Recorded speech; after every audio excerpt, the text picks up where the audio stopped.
Hello and welcome to yet another edition of The Master's Voice, the podcast of Mediabrief.com. I'm your host and friend Pavan Chawla, and with me today is not just a young veteran but a beautiful young veteran. She's Vibha Chopra, head of global syndication and international film distribution for ZEE Entertainment Enterprises Ltd, ZEEL.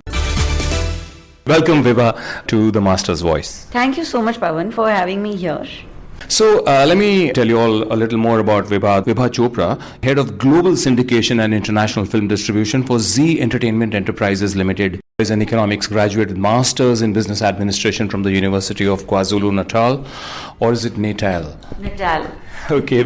And ZEE, as we know, is one of the world's largest content producers with a presence in more than 172 countries and a global reach of more than 1.3 billion people. Vibha has been associated with ZEE Entertainment since 2006. So how many years is that now, Vibha? I think about 13 years. I literally feel like I've grown up with ZEE. Yeah. You don't look like you've been working for 13 years. Yes, I have. And Vibha has successfully managed various responsibilities in marketing, digital and international film distribution across India and the USA. She is managing the international film distribution since 2016 and within a short span of time has successfully distributed various films across languages in the global markets. So Vibha, tell us a little bit about yourself and the successful slate of films that you've distributed, what they include and what it's been like for you so far. Since I built this business, I actually think it's my baby, and I think it's kind of like a blessing in disguise that was given to me. I never really thought to be in distribution. I have no distribution background at all. But what I carry with me is the entire life's journey of traveling from one country to the other when I was growing up. And I think that's really helped me sort of cement, understand the film industry for audience outside of India. So let us cut first to the chase and then we'll go back into, a bit of your background, etc. So what are the successful films that you've distributed? I think right from the start, Hindi medium, and again that's at a point when nobody really identified Hindi medium as we know Hindi medium today. There were times when nobody was wanting to pick that up because it seemingly, seemed like a very small film. Really? Tell me a little more about that. So I remember ZEE was setting up film distribution, and I remember I'd gone to the producer, and he at that point in time had made Hindi medium, and he was excited about it, and he was showing, and I remember I started talking to my peers and said, here is this film that I got really fascinated with, and I think this is a story that is really going to people outside of India will relate to it. So I don't know the India market, and that's not something that concerns me, but I think people living outside of India, this is what they experience day in and day out. I mean, when I was in the US, I had this one co-worker of mine. He would travel 3 hours one way just so that he could be near the best school district. So he didn't care whether he was closer to work. He just didn't, he wanted to live closer to where the best school district was. For his kids? For his kids. So I knew, and having seen how people react to their kids' education, and there were people who never wanted to move away from the US despite not liking that country and wanting, feeling homesick, but they're like, we're doing it for our kids' education, and they not to upset their school system, and we don't want to move them. So I knew Hindi medium was something that could really, really resonate with them. How much I didn't know. So I went in with that gut and I picked it up. We were against a big film that time. And which one was that? It was again my film Half Girlfriend. So while everybody wanted Half Girlfriend, they released on the same day. Nobody was really interested in Hindi medium. It was like, down market? Yeah. Not down market. I don't think people saw the value in it. And then, it went on to break all records. The producers didn't, they knew they had a gem, but obviously they didn't think it would be this big a success. quick reminder, that's Vibha Chopra, Head Global Syndication and International Film Distribution at ZEE Studios Ltd from ZEEL, in conversation with me, your host and friend Pavan R. Chawla, on The Master's Voice, the podcast from Mediabrief.com, listed on global podcast directories like Spotify, Google, Apple and many more. Nobody was really interested in Hindi medium. It was like, Down market? Yeah. Not down market. I don't think people saw the value in it. And then, it went on to break all records. The producers didn't, they knew they had a gem, but obviously they didn't think it would be this big a success. It would shine so much. And also, did that also reinforce your belief in just the quality of content and nothing else? I think it did. Like I said, I went in with my gut, and I think from there on, I was clear that, this is the route I want to take as I pick films. I want to pick content driven films, and I want to invest my time, and I want to stamp ZEE Studios International with content driven films, rather than saying I want the biggies, I want the big tentpole films. My team would always say, why are we not picking the big three Khan's films? And while I love them, I'm a fan myself, but I wasn't it didn't come from inside. So then came films like Mom, Hindi Medium, Bareli Ki Barfi, Razi, Veere Di Wedding, and these were films that kind of like created history in themselves. Razi again was supposed to be a small film. Nobody thought a female backed film could do 100+ crore in India, but there was something. I'd actually eyed Razi the first time, the first story break, that this Meghna Gulzar is directing this film, and I'm like, I want this film. And I think as I kept doing it, my belief in trying to identify the right content that would work outside of India sort of solidified, and I just went with that as I grew this business. So you were not very kicked about, say, picking up the big three kind of stars movies.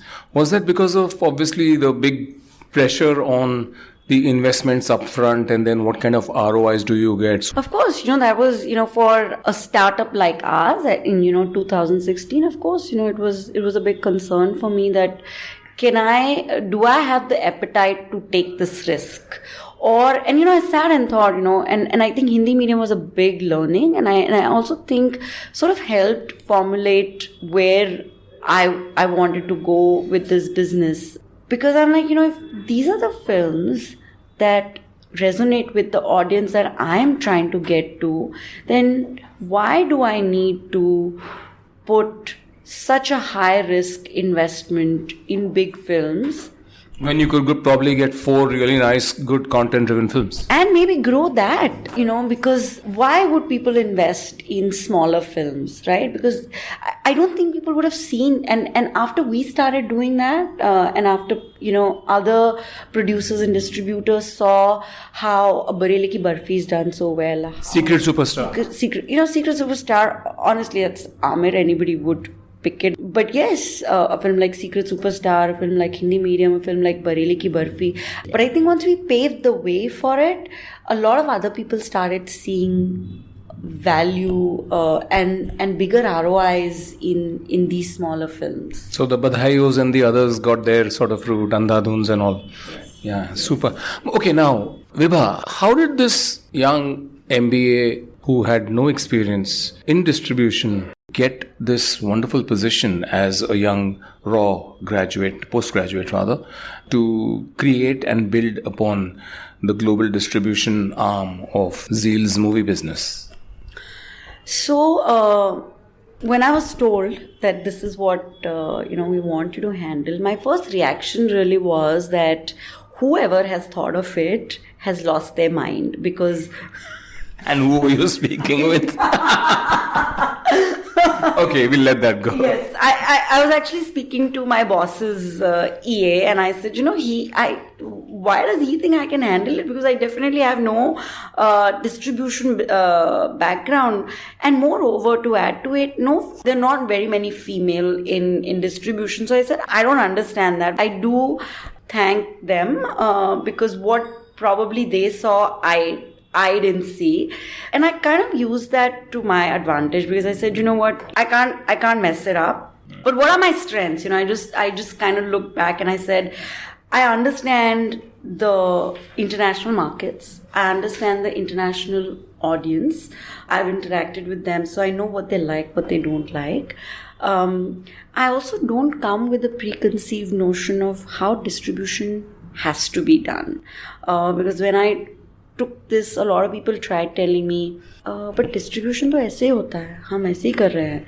So it's like... What was that ऐसे ही? Basically, it's everybody was in the game of sub-distributing. So nobody took the time to set up their own distribution. You mean a terrestrial footprint for theatre? Yeah. What I mean is that most people today as well, while they call themselves distributors for overseas films, what they will do is they will take the film from you. Let's say you're a producer. I will take it from you, and I will take it from you for rest of the world, excluding India. And I will just keep passing it on to different territories. So let's say there's an X person who does US. I will cut that territory and give it to the person in US. Then let's say there's X person in UK. I will cut that territory and give it to him. But I'm not physically present in all those territories. So thankfully for me, I didn't come with that baggage. So I didn't know, and I didn't want to know. I didn't invest my time in understanding how other people did distribution. I just knew, for me, if you're giving me your film, it means that I will take it to the theater and I will not give it to somebody in between. So I will do your end-to-end distribution. So theirs was a sub-distribution model. Yes. What was yours, and how was it maybe different from or better than theirs? So I basically, in every single country that matters to our lives, I built up a direct distribution, which means I went direct to theaters, which means I took my film directly to a PVR, equivalent of a PVR, rather than giving it to X person in between who will tell me 100 screens only because I want to limit the cost, and I will pay you $100 for it, and then you don't know what happens to your film, because the middle person is really not accountable to the producer. He doesn't know. So I started doing that. I started identifying people in each market that would do this on the ground. So I have a person for US, UK, Singapore, Australia, even the markets that seemingly didn't make sense or had a monopoly. So then I started... Which were those markets? Australia had a monopoly to an extent that they would not even allow a third distributor to come in. It was a distributor-driven monopoly. It was a distributor-driven monopoly. So they said, if you're going to bring your film, so let's say there's a PVR equivalent and a Cinepolis. They said, if you guys want to bring your film, these are the two people that you can come via. But if you want to come directly to us, we are not entertaining you. And these are the end theatre owners. Yeah, these are the end theatre owners. And we said, if we are going to distribute our film in your market, we are going to come directly to you, because here is what we bring to the table. So we broke that monopoly. That was in Australia. That was in Australia. We broke that monopoly. So you started actually going directly to the theatre owners, the end theatre owners. And theatre owners, breaking monopolies, getting better terms, understanding, what works, what doesn't work, how many screens, even to the level that, if I take this screen, will it be better for the film, or should I let go of this screen? How much do we need to spend on marketing? There are films that have not worked in India, or they're not probably best of the films, but because now we sort of understand the game, we've made them profitable in overseas territory. So Vibha, let me ask you this. In the beginning of your distribution foray internationally for movies that the motion pictures arm of ZEEL had been producing, did you go through the sub-distributor system like the one that you just described, the monopolists? Did you ever go that way initially? I never did. Because like I said, I didn't, probably for one of our film, which is Flying Jut, because I had 3 weeks to turn around without knowing what KDMs mean, without knowing what DCPs are, without knowing what MG stands for, without knowing what number of screens and VPF costs, and what are prints. So for Flying Jut, to an extent, I did. After that, you went directly. What was the difference? Because as I see, what you did was eliminate the middleman, Yes. would have kept a decent part of the profits for himself. Yeah, and no accountability, and that was happening. And that's one of the reason why Zee wanted to do this, because they said there's no accountability. Plus, we don't know where our film goes. So, a brilliant film like Rustam, and that was before my time. There were markets that they didn't do justice to, because the middleman didn't want to spend as much money, and he wanted to sort of just de-risk himself or just break even. So by what percent did the actual ROI or the profits go up post-direct? Oh, that's Percentage. that's a tough question, but I would say at least, if not less, by 50 to 60%, because there's a lot of leakage. 50 to 60%. I've seen bills of marketing costs in Australia that were never spent. I've seen bills in Singapore that never get spent. Again, that's a very high ROI market, but very low cost. So, sometimes my team will say, can I do one Facebook activity for $200? And I'm like, why are they asking me for $200? But that market, you don't really need to spend so much on marketing. So it's not a very high cost market, but I've seen bills and I'm like, this marketing cost makes no sense to me. And what were the other markets, not common markets, which you went into and made your own? China, big one.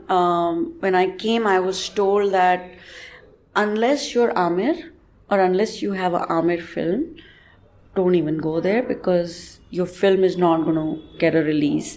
And then there was one, and even that was a very monopolistic market, which means there was one distributor supposedly that was owning that market or monopolizing that market. So I remember I entered that market physically with 2 DVDs in my hand, and that was Mom and Hindi Medium, and today we know they've made history.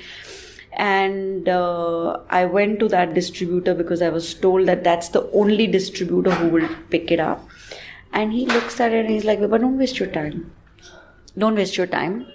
These 2 films are not going to get released. They're not for our market, and don't waste your time."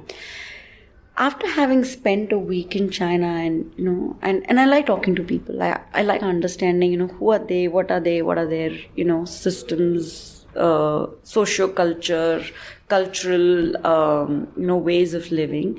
I realized, how is it possible that a society that's so similar to ours, in the realm of Hindi medium and Mom, these films will not do well. I left those 2 DVDs and I came. After that, I went there every month, every 2 months.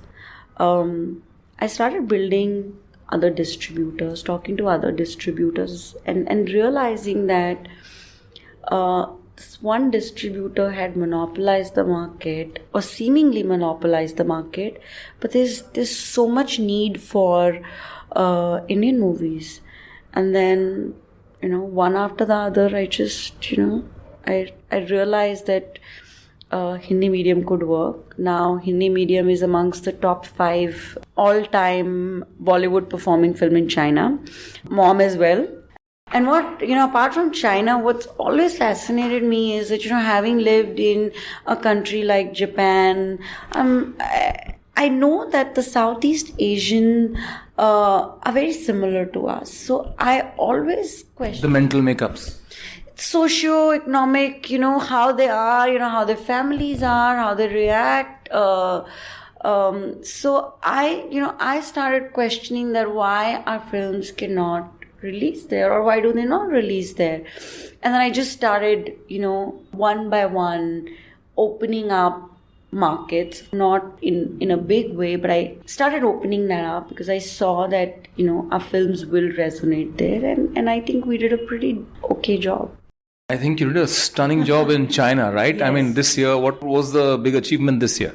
This year, the biggest achievement is that we've released 3 films, probably highest that any studio has released. We've released Mom, Beyond the Clouds, and now Gold on the 13th. Oh yes, I read about that. So they say that there are only 4 films that can release in China, which is not true. But out of that, if there are 3 out of ZEE Studios, I think that's a big achievement. Oh, absolutely. Congratulations on that.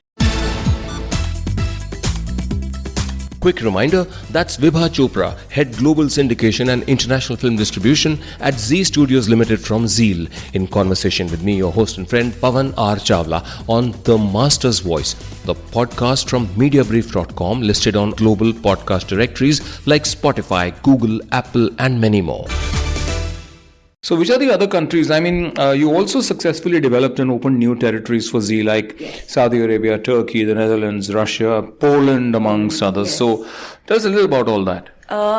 Like I said, I love the fact that we're doing well in traditional market and, mainly catering to the Indian diaspora outside.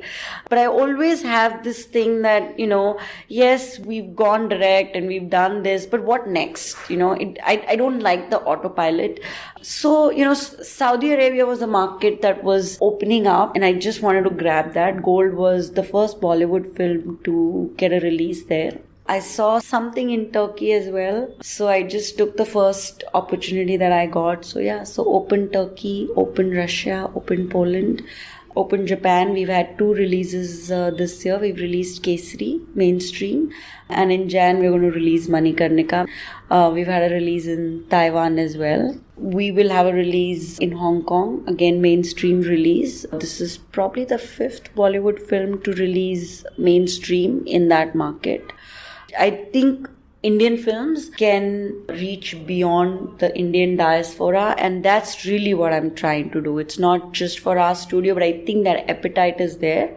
And I say it, I believe it, and I think, small steps in expanding Bollywood and getting better ROIs. Oh, absolutely. So the appetite. So the appetite is there for both the production house and also for amongst the consumers. Yes, so okay. Some gyan for the even younger distribution professional than you. I mean, when I look at Turkey, I know it's one of the world's largest, if not the largest, producer of dramas for television. So, do you target different markets with specifically different genres of movies? Say, okay, you see a great drama. Oh, this is what I would really want to sort of release in Turkey. So, is there something like that, or you just go with the flow? No, I don't go with the flow. Because, if you focus all your films, energy in all the markets, you're really never going to get there. But it's a thought through thing. For example, I know that history and costume drama works in a country like Japan. So I will push a Kesari and Manikarnika in Japan. I know that human stories work in a country like China, right? So I will push Mom in China. I know that a secret superstar kind of a film will work in Turkey because of the story it is, right? I mean, they experience similar things. Also, the setting is a little similar to them, and culturally, it's like you said, the setting is very similar. So I wouldn't really say that, let's try and push Secret Superstar in Hong Kong. I mean, while it did really well there and we did push it, but I will go to a market like Turkey. I may not go with Secret Superstar to, let's say, Russia, but I will try a Turkey or, it's similar countries. What about Saudi Arabia? How's the experience been? Because aren't they very... They are, yes. So you have to be very careful with which movie you're going to try. You have to be very guarded with the kind of film that you try. So while I could try a Gold, I cannot try a Secret Superstar. Or I cannot say, I want to release VIDHA in Saudi. Because it's so out there and, it's still a very closed mindset. So does censorship also bother you there, or do you self-censor even more for a Saudi Arabia or another place or another country or market which is very specifically hassled about, promiscuity, if I may use that word? I mean, you know what? I have actually, censor did bother me when I did my first film, because it really, really played on my mind. Oh, you're getting a 15 plus. Oh, this film is going to get banned there. But I think I realized not every film is for every market. And if it is getting banned or if it is not making the censor, then that doesn't mean that the revenue potential of the film is any less. So yes, it's not getting money from that market. But then there are so many, you have the world at your disposal. So my first experience with getting films banned was Razi and Birani Wedding. They got banned in so many territories. And at first, I remember we sat with the producers and we were all like really, really disturbed. But then, it made 6.57 million across the globe, which is probably one of the highest that any female-centric film did. So, since then it stopped bothering me. So, ever since 2016, how many movies have you distributed internationally? I think we do about 22 films a year. Wow, that's a lot. Yeah. And our track record, if I can say, is probably more than 90%, which means that 90% of our movies do well at the box office. Of course, films that do not perform, but we still try and make ourselves money, and we try and make our producers money. Excellent. Quick reminder, that's Vibha Chopra, Head Global Syndication and International Film Distribution at ZEE Studios Ltd from ZEEL, in conversation with me, your host and friend Pavan R. Chawla, on The Master's Voice, the podcast from Mediabrief.com, listed on global podcast directories like Spotify, Google, Apple, and many more. And what about the revenue pie for an Indian movie or a movie made in India by a production house or a studio like Zee? It has two basic parts if you were to look just at the distribution revenues, the India and the international share of the pie. So what has that been like before you came on and after you've come, So just give us, even if it's a back of the envelope thumbnail sketch. So I think for many, many years, international or overseas distribution, as they say, was contributing to about 20% or less. Today, it contributes anywhere from 30 to even 50%. On an overall much larger pie. Yeah. Again, in my mind, I'm thinking movie to movie. Like some movies do 30%, some movies do 50%. That's why I say 30 to 50%. Mm-hmm. And for some movies, like Secret Superstar, Mom, probably even more than 50% from international. Wow.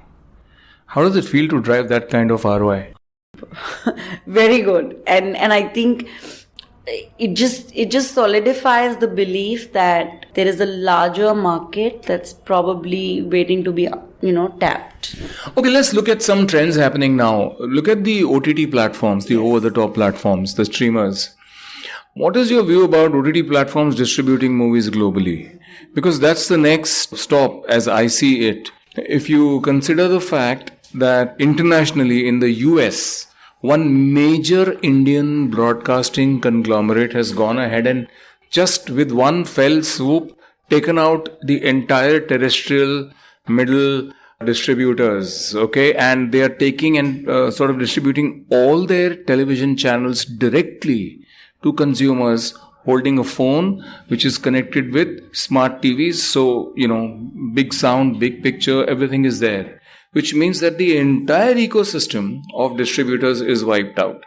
So you could well do that with a ZEE5 with theatrical stuff, but then you already have your relationships in place. How do you see this thing panning out?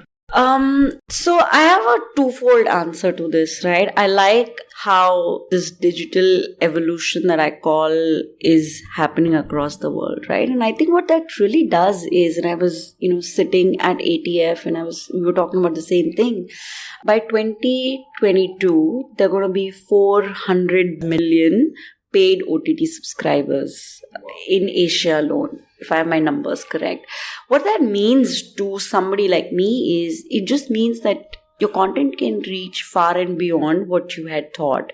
Look at Korea as an example. How did Korean content become so popular? It's not that they have a mindset of Zee to actually go and sell their content. It just got picked up through digital, and people saw, wow, this is content that we need to really take notice of. So I do think the digital evolution can make content that needs to go far and beyond, can actually take it there. Because while I can take a secret superstar to 50, 60, 70, 100 countries, I don't have the bandwidth, and I will never have the bandwidth to have a vision that it can go to the world, right? And I don't know, while, there are a handful of countries that I may have lived in, and I may think, my content can reach here and it can actually resonate with these audiences. But they might be countries or, audience that I have not really thought. And I think that's what the digital platform does, right? It takes the content far beyond what we think it to do. Secondly, I think it's a blessing in disguise for smaller content films or producers who probably don't have the deep pockets to release the film in a theater. And I think audiences accepting that, here is this film that I would want to watch on Netflix and Amazon and Z5, but here's this film that I want to watch it in theater. So I think that's demarcated in their minds. Of course, as you go on, that demarcation is going to become blurry. But I think next few years, I don't think that the digital is going to take over what you consume in theaters. Quick reminder, that's Vibha Chopra, Head Global Syndication and International Film Distribution at ZEE Studios Ltd from ZEEL, in conversation with me, your host and friend Pavan R. Chawla, on The Master's Voice, the podcast from Mediabrief.com, listed on global podcast directories like Spotify, Google, Apple, and many more. What about the widening avenues for Indian cinema, including regional space? You've also been driving that from Zee. Yes, I think now Indians at large have sort of looking at cinema as cinema rather than saying, I'm only going to go out. And thanks to movies like Bahubali, which I think is a big eye opener for all of us, right? Doing 400 crore plus just from the Indian market. So I think now people have started to consume cinema for what it's worth rather than saying, oh, it's regional and it's Bollywood. And that's how we look at it, right? That I can't just be operating in the Bollywood space, but I do, if I need to cater to the world audience, which I think we do, then I need to get into the regional space as well, which is Tamil, which is Punjabi, which is Marathi. Bangla. We've actually grown the Marathi market where we've taken Marathi movies to overseas, which is, there are very small community of Maharashtrians outside. But we've successfully done that. Like you said, Bangla and Tamil, Telugu. Malayalam is a huge market in the Middle East, but, world over. So, yeah. So Vibha, how has this year that is still sort of going on, has a few days left, 2019, how's that been for you on the distribution front and for ZSL? It's been great for us. We've distributed about 22 movies in total. I mean, and just to put that in perspective, it's almost 2 movies a month, which sometimes is a lot to handle. If on an average a film stays for 3 to 4 weeks, that means you're juggling 2 films at the same time in a month. And sometimes, while the 22 number, while I put it so simply, sometimes we're doing 3 to 4 films a month.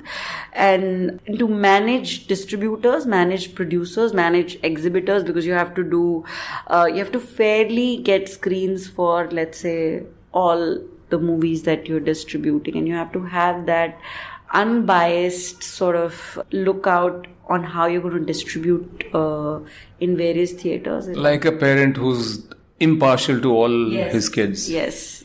Okay, I'm sitting in this conference room speaking to Vibha, and I see, Vibha, on your whiteboard here that there's a DOP, there's VFX, there's chroma shoots happening, shoot starts on so and so date, etc., etc. So I see that you definitely produce directly movies too, and then you also acquire them from outside. Yes. What is the mix and the model like? So like you've seen, of course, on the board, right? The work that goes behind production is mammoth, right? Sometimes a project from start to end can take up to 2 to 3 years, and sometimes, it can be done in a year. So as a studio, we produce about 3 to 4 and sometimes 2 films, and even that's a lot. In a year? In a year. And the rest are outsourced, meaning bought from outside? Acquired, yes. So about, let's say we're doing 2 to 3, which means about 18 to 19 are acquired and 2 to 3 are produced. So when you acquire a film, what is the base? In the sense that I'm not asking you about monies, mm-hmm. I'm saying you acquire for what period of time, what kind of rights and exploitations and territories? We acquire for rest of the world, excluding India. We acquire theatrical rights, terrestrial rights, because a lot of theatrical rights go with terrestrial. Do you also get streaming rights? No. So doesn't that hurt your terrestrial business? I would expect it would. To an extent it does. The kind of deals that, let's say, a producer might strike with the digital platform definitely does. For example, when we distributed Hindi medium, if I remember correctly, their deal with Amazon was, and that's a standard deal. So I'm only taking that as an example, that it would go to digital within 8 weeks of theatre. Okay. Now, what happens in a case like Hindi medium, which that movie has long legs, which means that I think, if I am not wrong, it ran in the US for about 16 weeks. Wow. Which means that after 8 weeks, it was in theaters and the digital platforms together.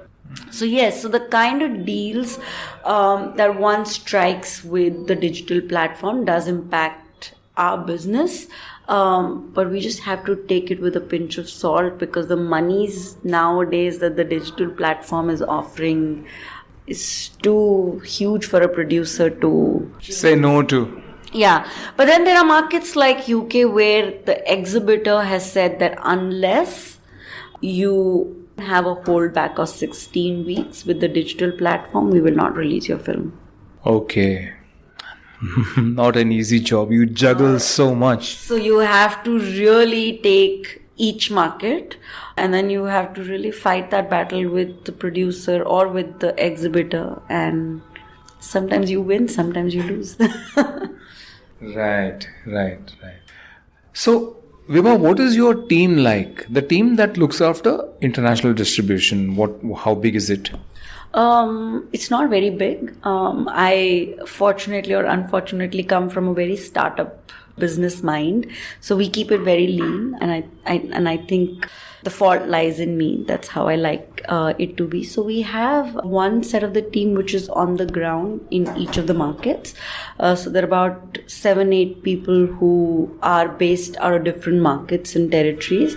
Which markets are these? US. So the person who does the entire Americas is based out of US. The person who does the entire UK and Europe is based out of UK.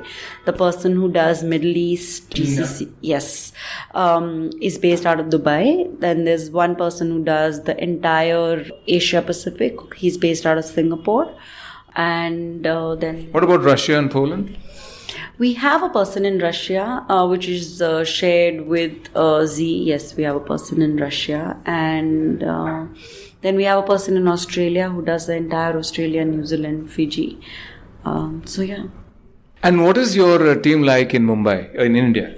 So we have the back-end team who take care of, ensuring that the film goes to each of these theaters. So let's say if we have a film releasing in 400 theaters, they ensure that the actual film is there. Then we have a marketing team that liaises with each territory to the ground level, what needs to be done depending on what film we're doing. For example, for Kesari, we did tie up with gurdwaras. We did tie up with various different holy festivals because it happened to come during that time, and they have the knowledge what's happening in each market. So that team sits out of here. Quick reminder, that's Vibha Chopra, Head Global Syndication and International Film Distribution at ZEE Studios Ltd from ZEEL, in conversation with me, your host and friend Pavan R. Chawla, on The Master's Voice, the podcast from Mediabrief.com, listed on global podcast directories like Spotify, Google, Apple and many more. So it's basically the emotional connect and the social relevance in people's lives that you drive the marketing with. Yes, that's true. Yes, that's true. And what's a deal breaker for you? I mean, what are the most important, let's say, values and talents or traits in people who want to come up to you and say, ma'am, I want to work with you? What is it that they must have? And what is it that if they don't have, you consider it to be a deal breaker? The only thing I really see in people is passion. If they share the same passion that I have for, let's say, this business or movies, then they're in. If they have the passion, then they're in. I know one person who came in out from the cold, from the blue, and has completely written the whole rule book for ZEE. Thank you. So Vibha, thank you ever so much. You've been such a wonderful, smiling, gracious and very knowledgeable young veteran to speak with. And I'm sure that all the listeners of The Master's Voice on Mediabrief.com and all my readers will really take a lot away from this. So any message for Mediabrief.com? What was it like talking to my readers, my listeners? I absolutely enjoyed this conversation, and I didn't prep for it. It just came straight from the heart and the brain. But thank you so much for doing this, having me here, and getting our word out to your listeners. Yes, it was totally, unprepped, and that's the way we actually like to do our conversations. And I'm very glad and grateful to you, Vibha, because you've been forthcoming and guarded at the same time, but you haven't really held anything back, and I'm sure that it's going to help all the people who've listened to this and who will also read the transcript. We'll put that up later. And, I think the thanks goes to you, Pavan, because you've made it so easy for me to sort of answer these questions, that it's not seemed like a traditional interview where, it's so daunting on you to say the right thing. So thank you for making it so easy for me and personal at the same time. Thank you, Vibha. I hope you continue to shine and soar higher and higher every time. And I'm sure the wonderful leadership at ZEE, starting right all the way up from the great visionary Subhashji and Puneet and all, they're really going to be very happy with all that you've done so far and that you will continue to do. Thank you very much and all the very best. Thank you so much, Pavan. Thank you.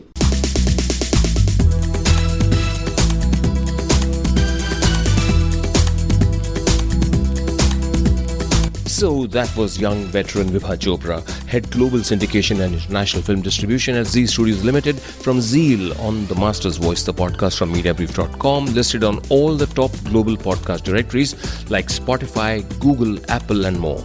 I'm your host and friend Pavan R. Chawla, signing off with the request that you send your comments and suggestions on business leaders I can feature in future episodes.